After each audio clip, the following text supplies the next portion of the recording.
और हम लोग बांटना तो नहीं चाहते थे, लेकिन फिर भी मनुवादियों ने हम लोगों को बांटा। 1885 में बिरसा मुंडा ने अलग अलग जातियों को जोड़ा और 20,000 से ज्यादा आदिवासियों को उन्होंने संगठित किया, और संगठित शक्ति के द्वारा उन्होंने जमींदारों के खिलाफ, अंग्रेजों के खिलाफ लड़ाई लड़े। आज हमारे एससी एसटी ओबीसी के लोग, जिनको बाबा साहब ने संविधान में आर्टिकल 25 अधिकार दिए, और अधिकार देने के बाद में उन्होंने कहा कि जाओ मेरे देश के लोगों, किसी भी धर्म को मान सकते हो, मैं तुम्हारे लिए अधिकार देता हूं। जब बाबा साहब ने हमारे लोगों को यह अधिकार दिया, तो कौन लोग हैं जो हम लोगों को अधिकार वंचित करना चाहते हैं, हमारे मौलिक अधिकार का हनन कर रहे हैं।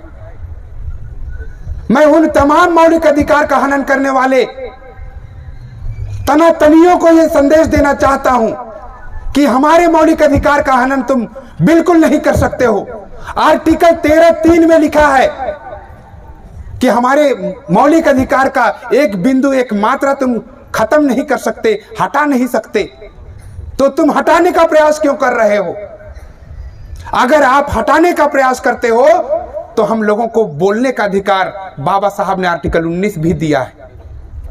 आज यहां पर बैठ करके हमारे मौलिक अधिकार का उपयोग करते हुए हम लोग ये बात रखना चाहते हैं कि हमारे मौलिक अधिकार का हनन तुम नहीं कर सकते हो। आज एससी एसटी ओबीसी के लोग अलग अलग लड़ाई लड़ रहे हैं, और अलग अलग लड़ाई लड़ने से हम लोगों की समस्याओं का समाधान नहीं होगा। अलग अलग लड़ाई लड़ने से हम लोग अलग अलग मारे जाएंगे, अलग अलग प्रताड़ित किए जाएंगे। आज आप लोग बस्तर एरिया में जा सकते हैं तो जाइए, वहां पर देखिए हमारे जो एससी एसटी ओबीसी के लोग 32 जगह आंदोलन कर रहे हैं और अपना अलग अलग नेतृत्व में लड़ाई लड़ रहे हैं। यहां पर आप अंबिकापुर से आगे चले जाइए, वहां पर हमारे आदिवासी लोग जल जंगल जमीन की लड़ाई लड़ रहे हैं और सेग्रीगेट होकर के अलग लड़ाई लड़ रहे हैं। यहां पर आप जसपुर में आएंगे तो यहां पर हमारे एससी एसटी ओबीसी के लोग अलग अलग लड़ाई लड़ रहे हैं। सारे जगह अलग अलग लड़ाई लड़ने से हम लोगों की ताकत है वो कमजोर हो रही है, और हम लोगों की जो ताकत है वो कमजोर हो रही है तो दुश्मन हम पर हावी हो रहा है। बाबा साहब ने संविधान लिखा और संविधान में हम लोगों को संवैधानिक पहचान दे करके उन्होंने जोड़ना चाहा, और जोड़ने के लिए ओबीसी के समाज के लोगों को जोड़ने के लिए 3,743 जाति के टुकड़ों को जोड़ने के लिए उन्होंने अदर बैकवर्ड क्लास एक कैटेगरी बनाया। 341 में 1406 जाति से ज्यादा शेड्यूल कास्ट के लोगों को जोड़ने के लिए एक संवैधानिक नाम दिया, अनुसूचित जाति। 342 में हम लोग अगर पढ़ते हैं तो उसमें बाबा साहब ने 850 से ज्यादा आदिवासियों को जोड़ने के लिए एक संवैधानिक नाम दिया, अनुसूचित जनजाति। बाबा साहब ने हम लोगों को जोड़ने के लिए एससी एसटी ओबीसी बनाया। लेकिन आज हमारे जो पढ़े लिखे लोग हैं वो हमारे देश में 6 लाख से ज्यादा संगठन बना ली, और 6 लाख से ज्यादा संगठन बना करके अपने आप को अध्यक्ष मानते हैं, और एक अध्यक्ष दूसरे अध्यक्ष का बात नहीं मानता है और ये बोलता है मैं भी तो अध्यक्ष हूं, मेरी विचारधारा है, मैं आपके साथ क्यों आऊंगा।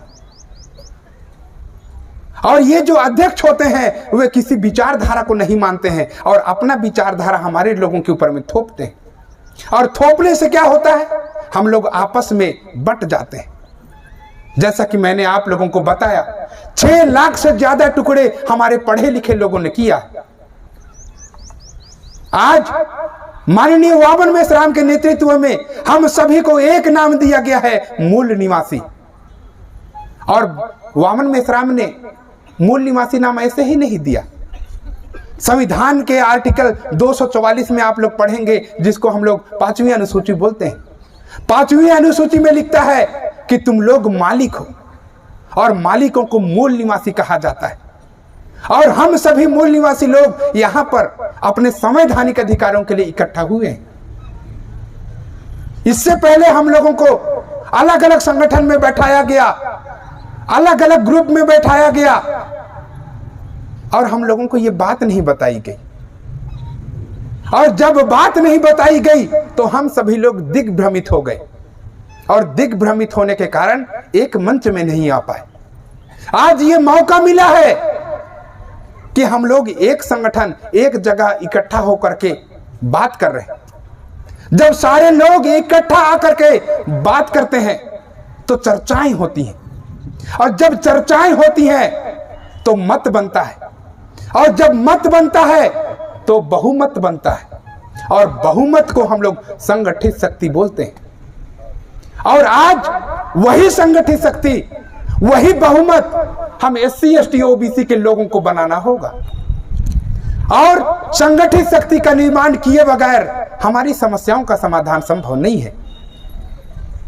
आज मैं जसपुर जिले में जब आता हूं, यहां रहता हूं, तो सारे SC ST OBC के लोग जो आर्टिकल 25 का उपयोग और प्रयोग करते हुए क्रिश्चियनिटी में चला जाता है या मुस्लिम धर्म में चला जाता है, तो RSS के गुंडे, बजरंग दल के लोग पुलिस प्रशासन को लेकर आते हैं, उठ के जाने वाले लोगों को एक बार हित करिएगा, भाग रहे हैं, और पुलिस प्रशासन को लेकर आते हैं और उनके सामने में उनके ऊपर में अन्याय करते हैं। क्या बाबा साहब ने आर्टिकल 25 इसीलिए लिखा था कि हमारे ऊपर में अन्याय हो? मैं आप लोगों से पूछना चाहता हूं, क्या इसी के लिए लिखा था? जब नहीं लिखा था तो ये RSS के गुंडे, बजरंग दल के लोग हम लोगों पर अन्याय क्यों कर रहे हैं? किसी माई के लाल में ये दम नहीं कि हम मूल निवासियों को प्रताड़ित कर सके, लेकिन फिर भी कर रहा है, और शासन प्रशासन की मदद से कर रहा है। जब हमारे लोगों के बीच में कहीं पर आप लोग सुनेंगे, बलरामपुर के लोग, सूरजपुर के लोग, अंबिकापुर के लोग, जसपुर के लोग, इधर रायगढ़ के लोग, जब भी कहीं पर ऐसा होता है, धर्म के नाम पर सतावट आती है, तो फोन करते हैं, खलखो सर आप कहां हो, हमारे ऊपर में ऐसा ऐसा हो रहा है। बजरंग दल के लोग आए हैं, हमारे चर्च के बाहर में बैठे हैं। वो लोग पुलिस पर विश्वास नहीं करते हैं, वे लोग कलेक्टर के ऊपर में विश्वास नहीं करते हैं, वे लोग तहसीलदार के ऊपर में विश्वास नहीं करते हैं। क्यों नहीं करते? क्योंकि ये जो प्रशासन है वो अपना विश्वास खो चुका है, और वो लोग बचने के लिए सुनील खलखो को याद करते हैं। मैं तो इतना बड़ा आदमी नहीं हूं, लेकिन आज छत्तीसगढ़ के सभी जिलों से सुनील खलखो के पास में फोन आता है और बोलते हैं कि हमारे ऊपर में अन्याय अत्याचार हो रहा है। तब मैं उनको केवल एक ही बात बोलता हूं, तुम लोगों को मेरे पास फोन करने की जरूरत नहीं है, तुम लोग अपना संगठन खड़ा करो, और वो संगठन खड़ा करो। अगर समस्या राष्ट्रीय लेवल की है तो राष्ट्रीय लेवल का संगठन खड़ा करो, अगर समस्या देशव्यापी है तो देशव्यापी संगठन खड़ा करो। और जब ऐसा आप लोग करोगे तो आप लोगों को किसी की हिम्मत नहीं है कि आप लोगों के ऊपर अन्याय और अत्याचार करें। साथियों, आज सबसे ज्यादा हमारे छत्तीसगढ़ के बस्तर जिले में और हमारे जसपुर जिले में जितने भी माइनॉरिटी के लोग हैं, मुसलमान लोग हैं, क्रिश्चियन लोग हैं, उनके ऊपर में सबसे ज्यादा अन्याय और अत्याचार हो रहा है। और प्रशासन अपना मुख बंद करके अन्याय और अत्याचार होते हुए देखता है। मैं इस मंच के माध्यम से मैं प्रशासन से निवेदन करना चाहता हूं कि जब हमारे लोगों के ऊपर में यह अन्याय अत्याचार होगा तो हम लोग भी चुप बैठने वाले नहीं हैं, हम लोग इसका जवाब देना जानते हैं।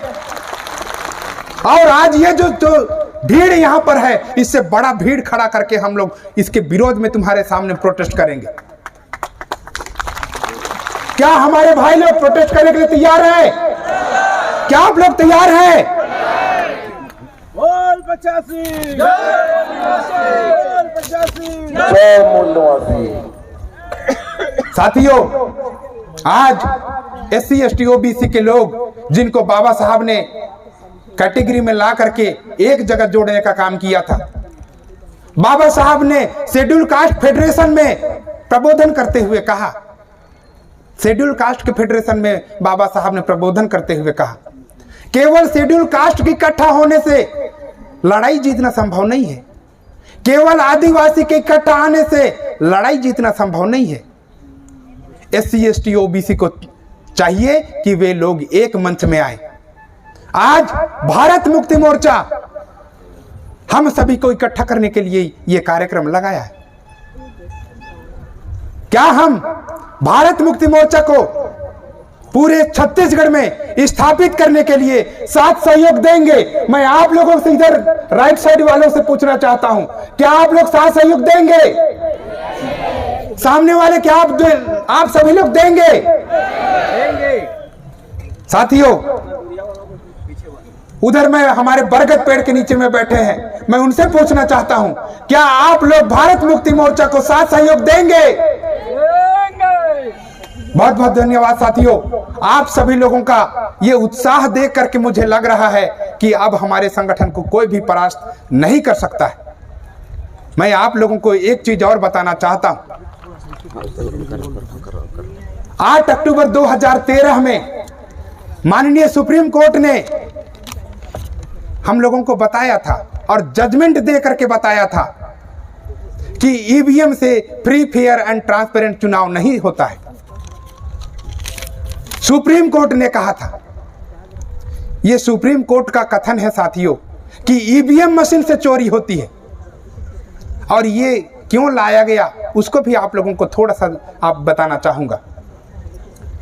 1982 में हमारे बहुजन समाज के नेतृत्व माननीय काशीराम साहब ने कहा, वोट हमारा, राज तुम्हारा, नहीं चलेगा, नहीं चलेगा। एक बार में हमारे लोग नहीं सुने, 2 बार में नहीं सुने, तो माननीय काशीराम ने दोबारा कहा, वोट हमारा, राज तुम्हारा, नहीं चलेगा, नहीं चलेगा।